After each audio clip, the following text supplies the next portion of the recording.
నమస్కారం, మీరు చూస్తున్నారు HN9 TV. Doctor B R Ambedkar పై అనుచిత వ్యాఖ్యలు చేసిన కేంద్ర హోంమంత్రి అమిత్ షాను బర్తరఫ్ చేయాలని డిమాండ్ చేశారు.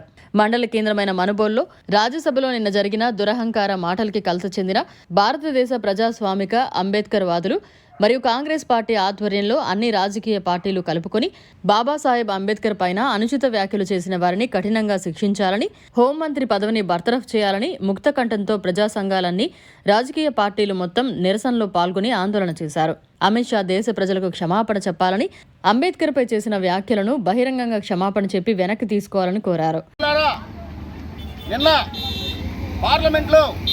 పార్లమెంట్ సాక్షిగా ప్రజాస్వామ్య వేదిక దేవాలయ సాక్షిగా మహనీయుడు, పరమ పూజ్యుడు, భారతదేశ విముక్తి ప్రదాతైనటువంటి బాబాసాహెబ్ అంబేద్కర్ పైన బీజేపీ నాయకుడు మనువాద్ గోండా అమిత్ షా బాబాసాహెబ్ అంబేద్కర్ని అంబేద్కర్ అంబేద్కర్ అంబేద్కర్ అంబేద్కర్ అంటే అనేదానికన్నా కూడా దేశంలో ఉన్నటువంటి ఏ దేవుడి పేరు చెప్పుకుంటే స్వర్గవన్న వసతికి కిండలుగా, హేళనగా, అవహేళనగా చేసిన సందర్భాన్ని ఈ సభ వేదికపై నుంచి కానీ ఇట్లా శ్రద్ధగా పక్కడం ద్వారా మేము తెలియజేస్తా ఉన్నాం మా నిరసనని. అమిత్ షా ఎప్పుడు కూడా భారతదేశంలో ఉన్నటువంటి హైందవ శక్తులతోనే ఉన్నాడు తప్ప ప్రజాస్వామ్య శక్తులతో ఆయన ఎప్పుడు ముందుకు వచ్చే సందర్భాన్ని నిన్న ఆయన చేసిన వ్యాఖ్యలతోనే స్పష్టమైపోయింది. మిత్రులారా, ప్రజాస్వామ్యాన్ని కాపాడుతున్నటువంటి ప్రజాప్రతినిధులు అందరూ మళ్ళీ హోంమంత్రి పదవిలో ఉండి, ఒక బాధ్యతాయుతమైన పదవిలో ఉండి కూడా ఆ వ్యక్తి అంబేద్కర్ పైన చేసినటువంటి వ్యాఖ్యల్ని మేము ఈ పత్రికా ప్రకటన ద్వారా ఖండిస్తూ ఉన్నాం. భారతదేశంలో కాంగ్రెస్ పార్టీ ఈ విధంగా నిన్న జరిగినటువంటి పార్లమెంట్ ముందే వెంటనే రియాక్ట్ అయ్యి సిపిఎం పక్షాలు, వామపక్షాలు, దేశంలో ఉన్నటువంటి ప్రతిపక్షాలన్నీ కూడా కలుసుకొని నిన్న జరిగినటువంటి వ్యవహారం మీద అయితే ఈరోజు మేము మునుగోలు గ్రామాన్ని సరిపరి కాన్స్టిట్యూన్సీ నుంచి మేము డిమాండ్ చేస్తా ఉన్నాం. అమిత్ షాని ఖచ్చితంగా బర్తరఫ్ చేయాలి, ప్రజాస్వామ్యాలను కాపాడాలని చెప్పి ఈ సభాముఖంగా తెలియజేస్తా ఉన్నాం. పార్లమెంట్లో అంబేద్కర్ అంబేద్కర్ అంబేద్కర్ అనే దానికన్నా దేవుణ్ణి అదే విధంగా అనుకున్న వస్తుంది అన్నారు.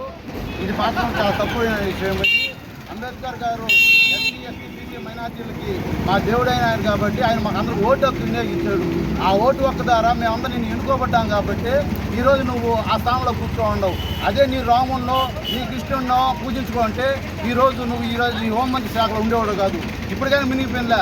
రేపు రాబోయే ఎలక్షన్లకు నీ రాముడిని పూజించుకో, నీ రాముడిని పుణ్య విత్తనాలు చూసుకో.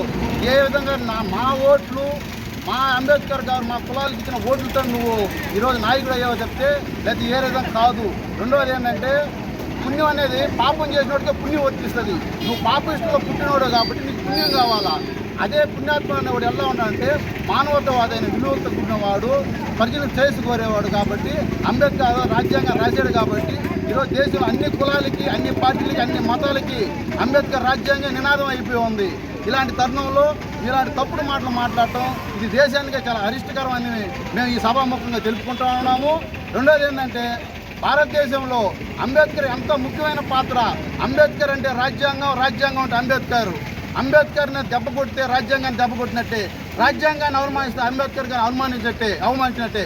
అందుకని వెంటనే అమిత్ షా గారు ఈ మాట వెనకన చేయాలా, దేశవ్యాప్తంగా ఇదే విధంగా సమ్మె కొనసాగించి భర్తపని చేయాల్సింది మేము బహిర్గతంగా క్షమాపణ చెప్పాలని మేము ఈ సభాముఖంగా కోరుకుంటూ ఉన్నాము. ఈ భారతదేశంలో భిన్న సంస్కృతులు, భిన్న కులాలు, భిన్న మతాలు, అనేక భాషలు ఉన్నటువంటి ఈ భారతదేశానికి ఎలాంటి రాజ్యాంగం అవసరం అని చెప్పేసి అంబేద్కర్ అనేక దేశాల రాజ్యాంగాల్ని పరిశోధించి ఈ యొక్క ఒక ప్రజాస్వామ్యం అయినటువంటి ఒక రాజ్యాంగాన్ని భారతదేశానికి అందించారు. అలాంటి మహనీయుడిని పట్టుకొని నిన్న రాజ్యసభలో అమిత్ షా అనేకమైనటువంటి వ్యాఖ్యలు చేశారు, కించపరిచే విధంగా మాట్లాడారు. దానికి వ్యతిరేకంగా నిన్న పార్లమెంట్లో అన్ని పక్షాలు నిరసన వ్యక్తం చేశాయి. అందులో భాగంగానే ఈరోజు మేము మునుగోలులో నిరసన వ్యక్తం చేస్తున్నాం. అమిత్ షా వ్యాఖ్యలు వెనక్కి తీసుకోవాలని చెప్పేసి ఈ సందర్భంగా డిమాండ్ చేస్తా ఉన్నాం.